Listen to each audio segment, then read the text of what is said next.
What if I told you that writing a good melody has nothing to do with inspiration? In this video, I'll show you the proper techniques to transform any musical idea into a whole theme. Let's get to it. The concept of theme is used in a lot of different contexts and with different meanings. For instance, in pop music, theme is usually employed as synonym of song or tune, but it may also be used to refer to any catchy melody within a musical piece. In classical music, however, we refer to theme as the minimal musical structure within a work that has complete meaning, usually ending with a cadence. Now, what does complete meaning stand for? If, for instance, I say, I have to, this has a meaning, but it doesn't have a complete meaning. I have to what? I have to study. Now this has complete meaning, and it can also be ended with a punctuation mark, which is the equivalent for a cadence in music. Depending on the type of punctuation mark, we can achieve different kinds of closure, and the same goes for cadences in music. From the listener's point of view, complete meaning in music is achieved when we feel the music could stop at a certain point without feeling forced or interrupted.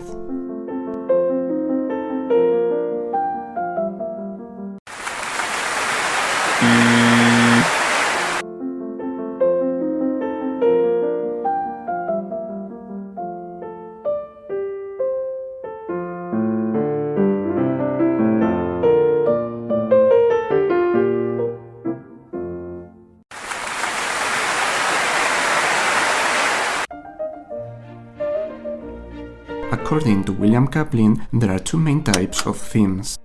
Loose themes, which don't have a fixed structure and can be found in transitions, developments and codettas, and tight-knit themes, characterized by highly stereotyped behavior and structure. In this video, we'll focus on the latter, which are the kind of themes usually found at the beginning of a piece in the classical and romantic periods. Subjects from fugues, which are also highly stereotyped musical structures, follow a different logic compared to classical and romantic themes, and will not be addressed in this video. There are two basic types of tight-knit themes, the sentence and the period. The standard length for both is 8 bars, however, exceptions can be found often, as we shall see later. The sentence presents only one cadence at the end, which can be either a perfect authentic cadence, an imperfect authentic cadence, or a half cadence. The first half is known as presentation, which works as tonic prolongation. This means either a sustained tonic harmony or an alternation between tonic and neighbor chords in different specific combinations that we'll get into later. The second half is the continuation, and its main goal is stabilizing the musical flow and prepare the following cadence. The period also has two parts. The first one, the antecedent, ends with a weak cadence, which can be either a half cadence, an imperfect authentic cadence, and sometimes a deceptive or evaded cadence. The second part, the consequent, begins with the same material than the antecedent, either literal or varied, but this time ends with a strong cadence, normally a perfect authentic cadence. Hence, in the period, we have a sense of question and answer, where the consequent ends what the antecedent had left open. In the sentence, on the other hand, the musical flow proceeds more or less uninterrupted.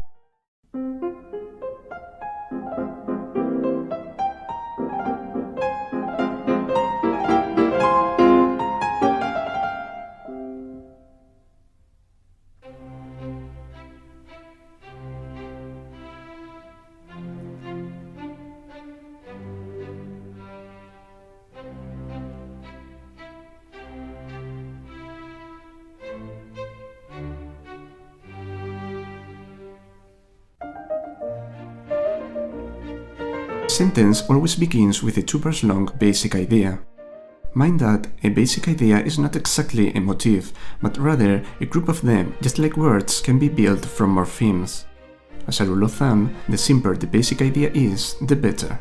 Complexity in music often comes not from complex ideas, but complex ways to deal with simple ideas.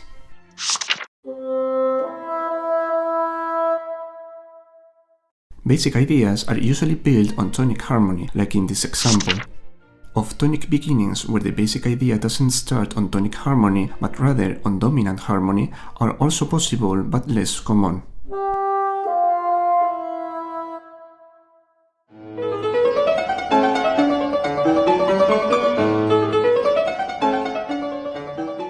Now the big question is, what to do next?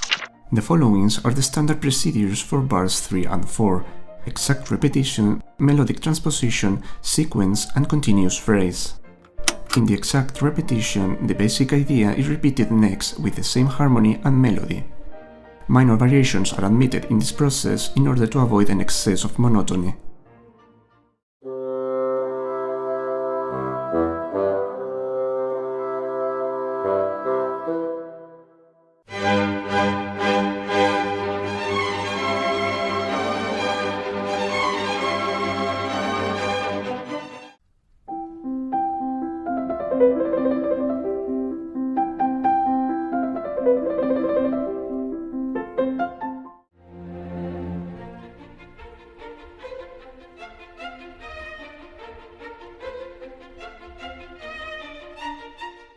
In the melodic transposition, the melody is transposed, but the initial harmonic progression is kept.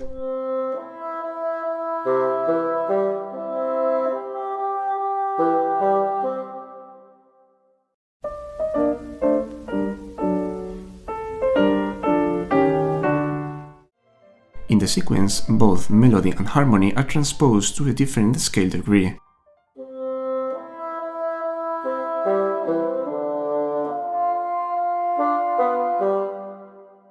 When the basic idea is transposed from the tonic to the 5th or 4th degrees, we've got what CAPLIN calls an statement-response repetition.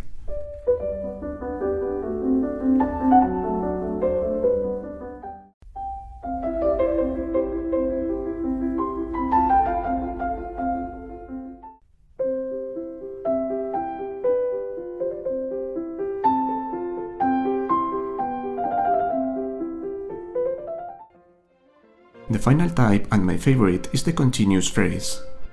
In this case, instead of two musical events, we hear one single phrase encompassing 4 bars. This doesn't mean that we can't reuse the same motifs from the initial basic idea, but we do it in a way that they don't sound like an explicit repetition or sequence. When composers choose this specific approach, it's very common to underline it with a tonic pedal all the way.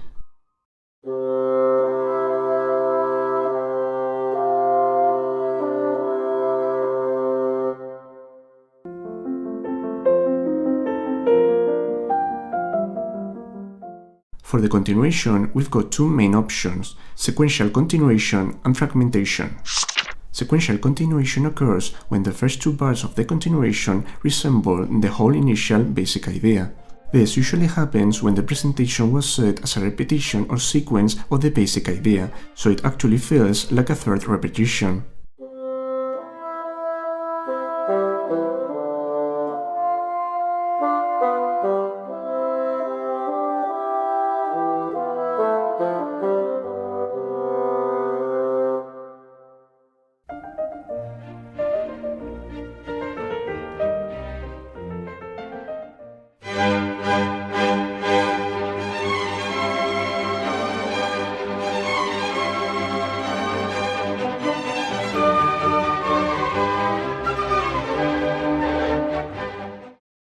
It's worth noting that this procedure is a lot more common in the Romantic music than in the classical style.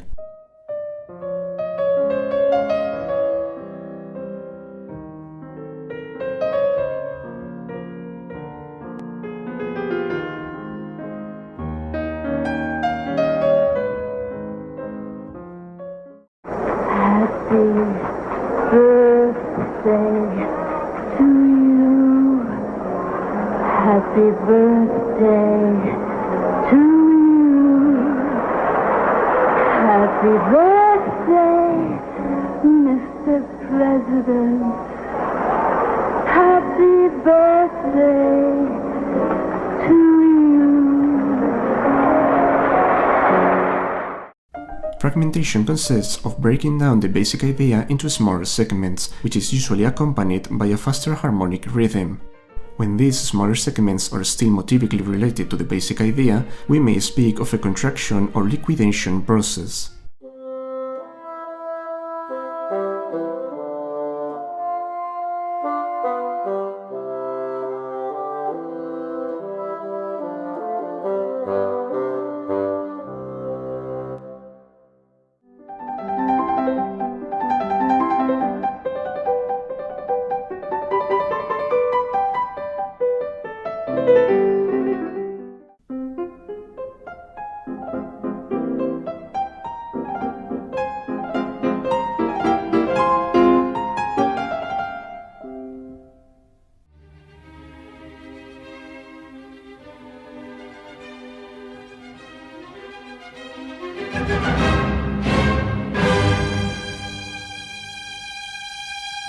In the classical period, it's also common to find fragmentations that are not motivically related to the basic idea.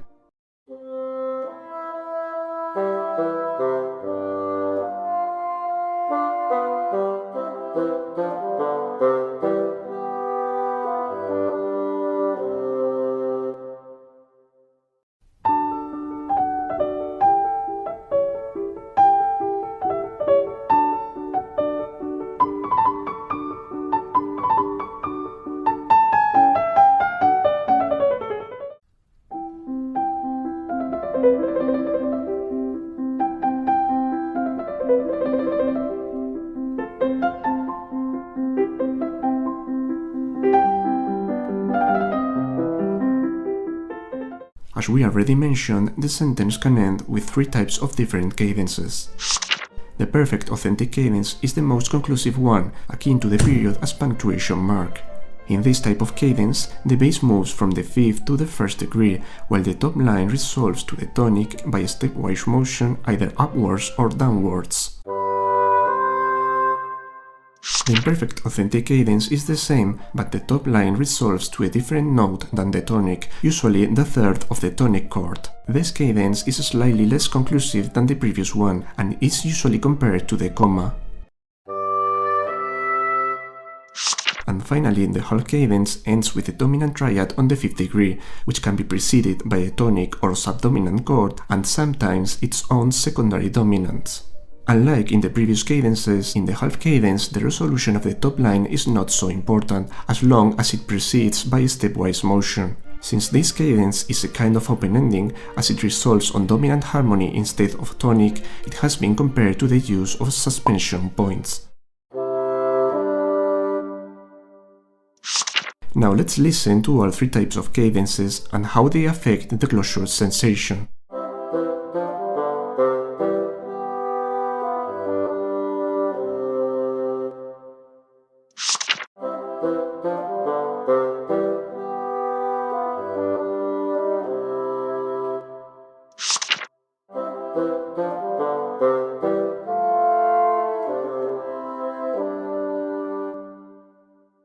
In the modulating sentence, the last part of the continuation modulates to a different key and cadences on it.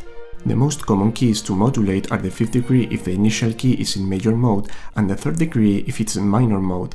However, other options can also be found in the repertoire.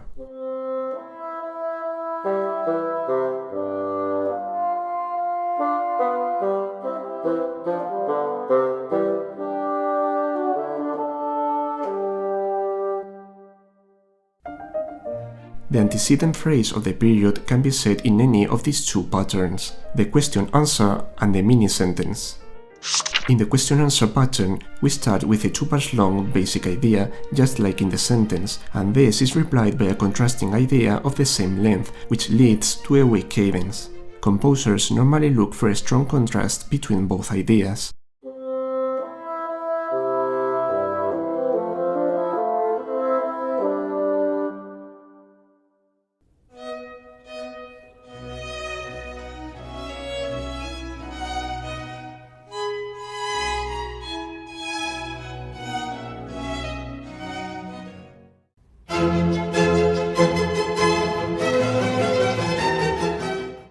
However, we can also find examples of antecedents with a strong inner motivic correlation.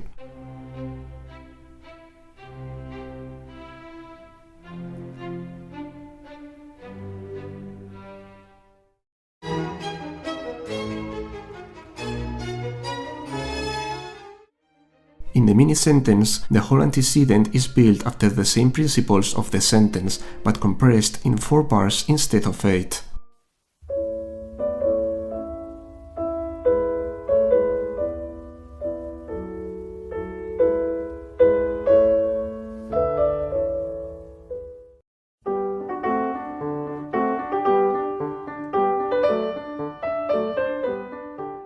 The consequent of a period must start with a basic idea which can be restated literal, varied or transposed as long as it can still be recognized.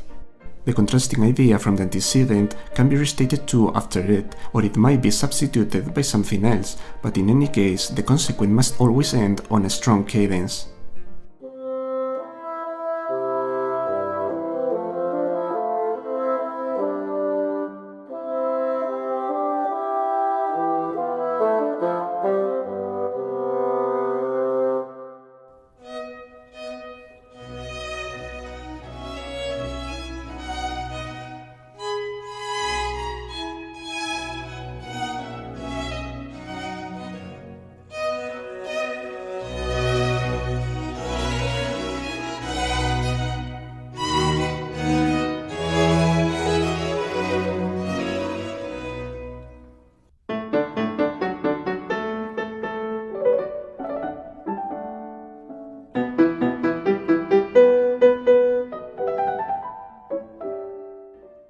Just like with a sentence, we can also find modulating periods.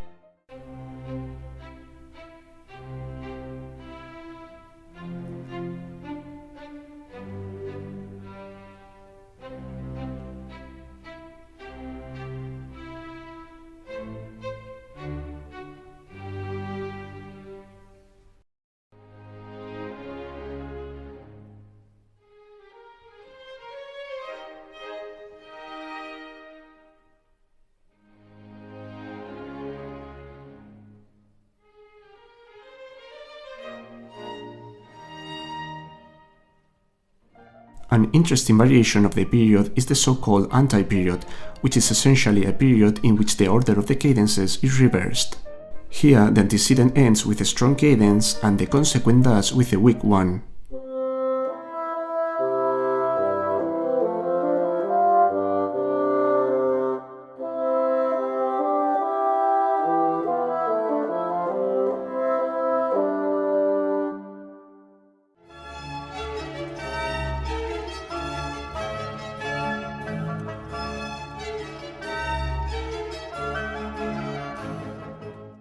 Another variant, which some authors call the contrasting period, is when the restatement of the initial basic idea in the consequent is missing.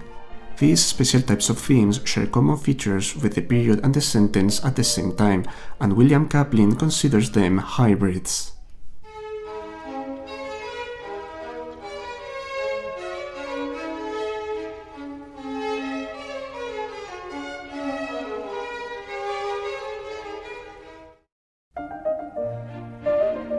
As we mentioned in the beginning of this video, themes don't always stick to the 8 bars pattern, and there might be different reasons for it.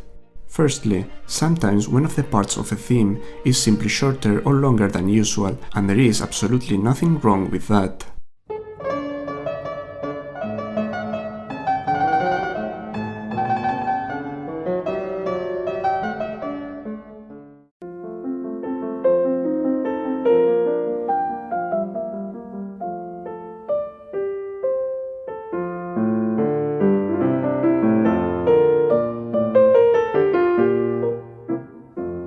Secondly, composers may extend the length of a theme by adding extra material, either new or repeated.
Finally, we must take into account that the written time signatures don't always match the listener's perception.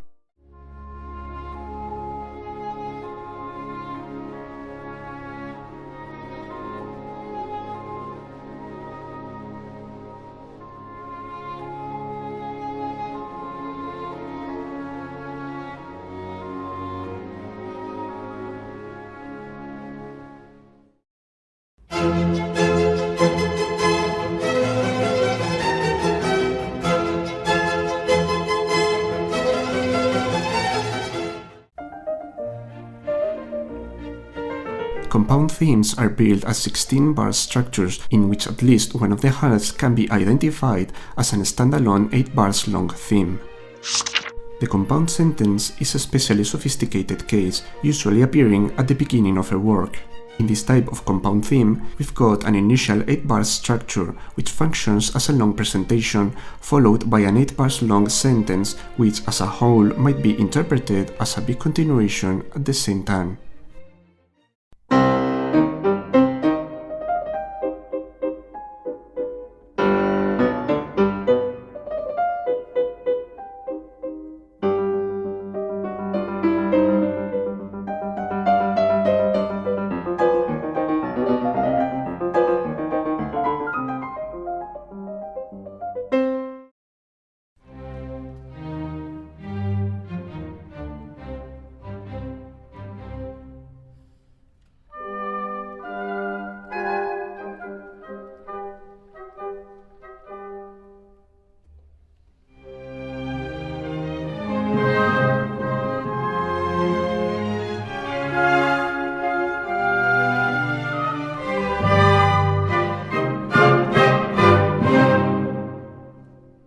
The compound period, on the other hand, is built of the repetition of the same sentence, the first time ending with a weak cadence and the second time with a strong cadence.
Different combinations of all the principles discussed in this video might be used to form new sophisticated thematic patterns. One of my favorite examples of this is the beginning of Mozart's Piano Sonata in A minor, in which the whole first part of the exposition, encompassing opening and transition, is built as a single thematic unit that combines different procedures discussed in this video. Are you able to identify them and give me a name for this special type of theme?